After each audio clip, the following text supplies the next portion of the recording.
This week on Supercars Talk, Max Verstappen is your 2021 F1 World Champion.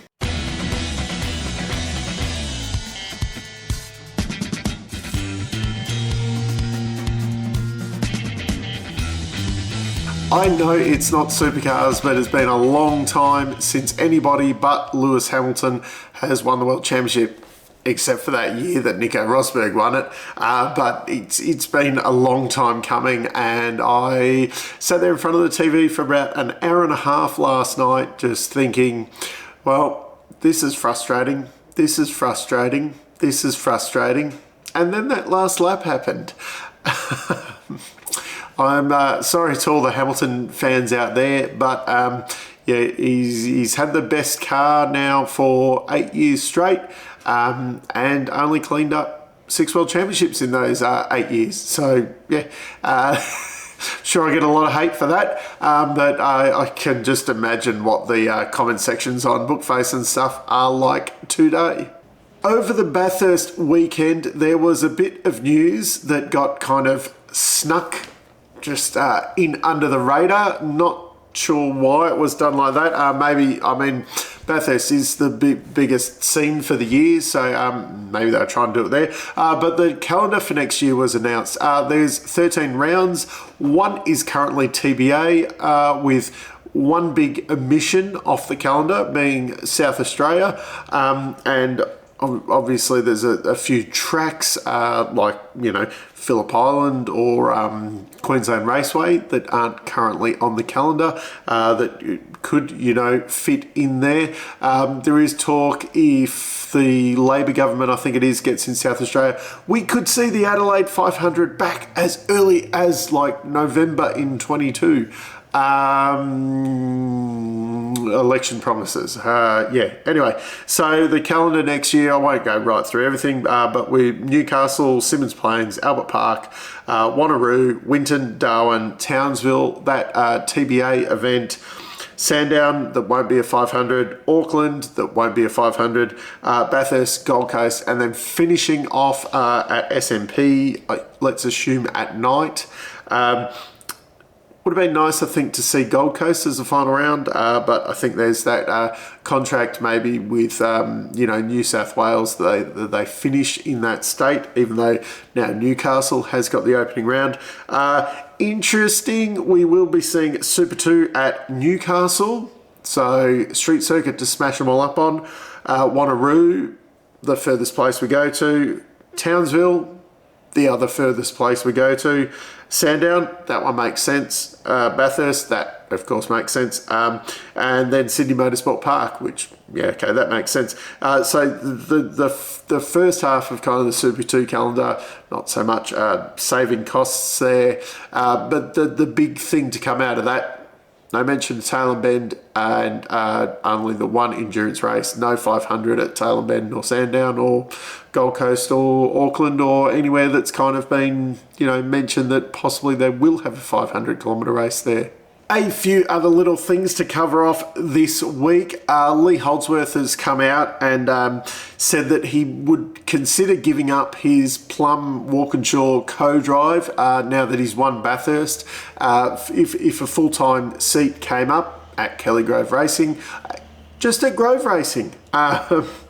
So a lot of people have come out saying that he shouldn't have been booted from Tickford. It was the wrong, you know, idea to keep Jack LeBrock over him, blah, blah, blah.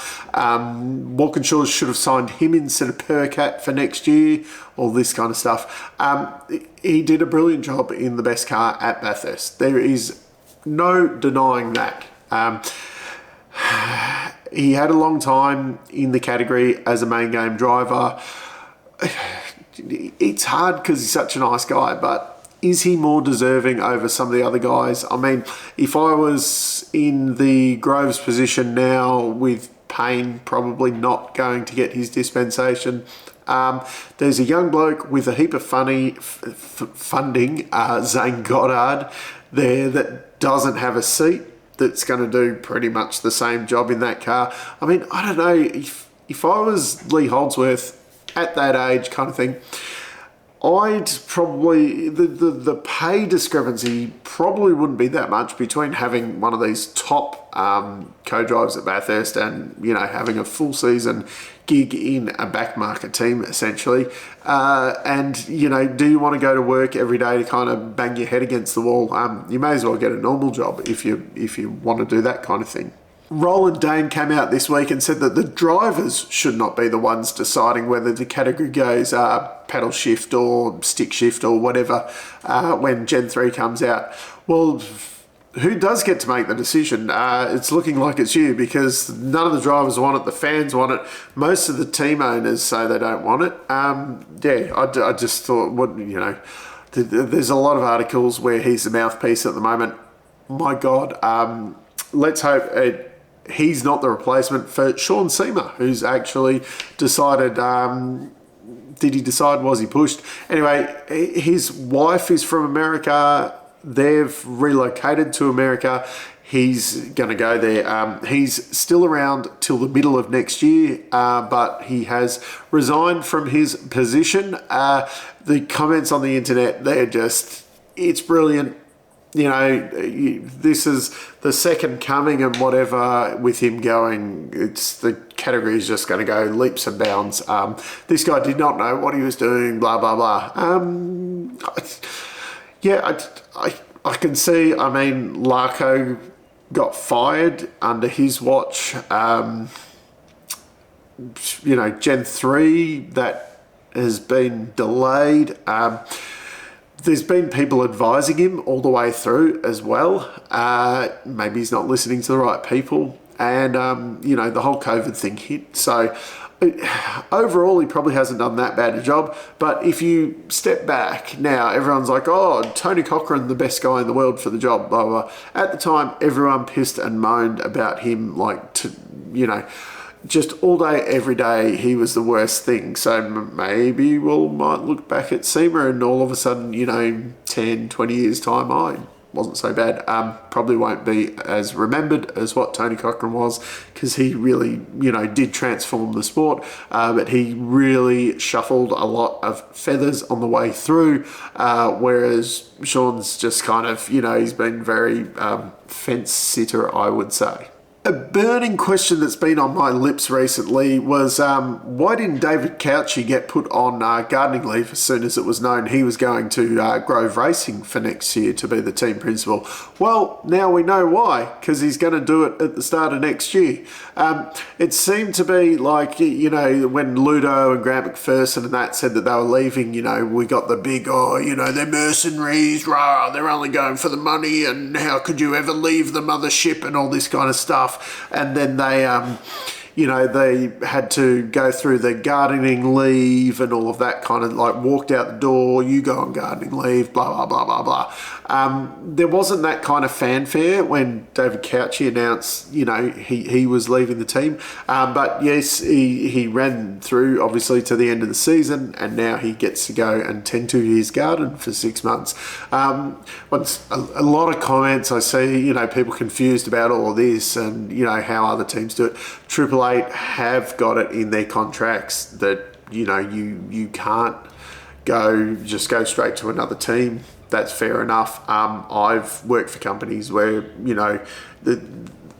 essentially no contract or whatever, and you're free to go whenever you want, kind of thing. I'm currently now.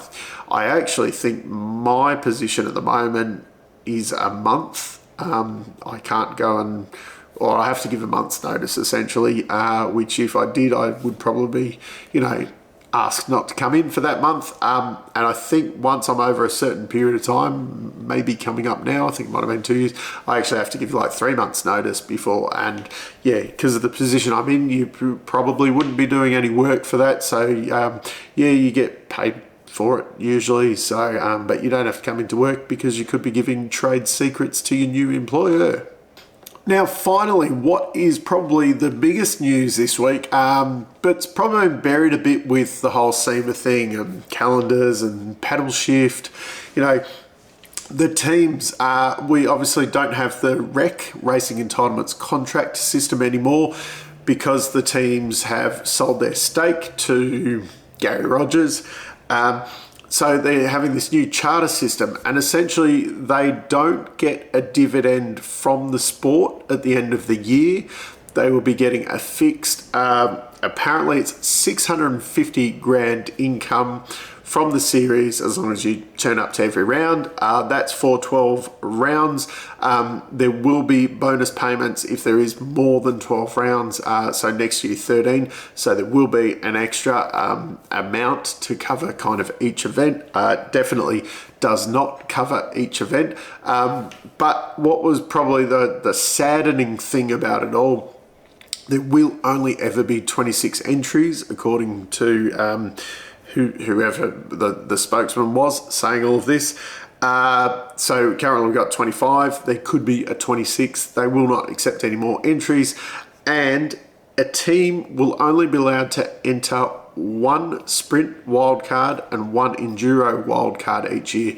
So the Triple Eight thing, they ran the one wildcard at Bathurst. That's fine, but with Walkinshaw running Kurt Kostecki, Tickford running Tom Randall, they ran 3 sprint rounds this year. That's not on under the new regulations. Very disappointing that. I thought even if they were going to limit it to the 26 and have no more, the whole wildcard thing would be easier, or, wildcard, that, maybe if, say, Matt Stone did want to run 3 cars next year, that he could, but only 2 that had a charter would be eligible for the income, and the other one that just gets solely run by itself. And if you owned one of these charters, you get your income, but you can go and enter events kind of as you please with extra cars, and that you're just not subject. And obviously the charter cars, you have to turn up to all the events, and to say go to New Zealand where you've got limited spots, if you're one of these wild card kind of, the third MSR car does not go over to New Zealand, and maybe some of the other rounds like maybe Warren Roo, I think they have a limited pit buildings and that there. You're not one of the charter cars. It doesn't matter where you're sat in the championship, you don't get to go. Only the guys who do have one of the charters do get to start the race. Once again, Roland Dane, his argument, it's stopping it at 26, was we never had 30 competitive cars. So that's why you don't want to go to 30, because there wasn't 30 competitive cars. Well, I'll let you in on a little secret, Roland. There's not 25 competitive cars in the series. Just, keep that one under your hat, because Roland's a bit confused about this. We all know who they are. We can name a handful of cars out there that they're not competitive. So anyway, that to me, that was probably the bigger news this week, because it means that we're not going to see bigger grids, and I'd love to see some bigger grids, and I'd love to see some, a bit like where IndyCar with the Indy 500, you end up with all these extra entries at Indy. I was thinking, how cool would that be at Bathurst? You end up with all of these bonus entries. So that's it for another week of Supercars Talk. Next week, I will have my season wrap-up, ranking the drivers. I was going to do it this week, but there was actually some news to cover. And during this week, everyone, just give Nicholas Latifi a little bit of a thank you for spicing up the end of that championship race. I'm probably going to have a bit of a smile about that for the rest of the week. So until next time, I'm still Dave, and I'll catch you later.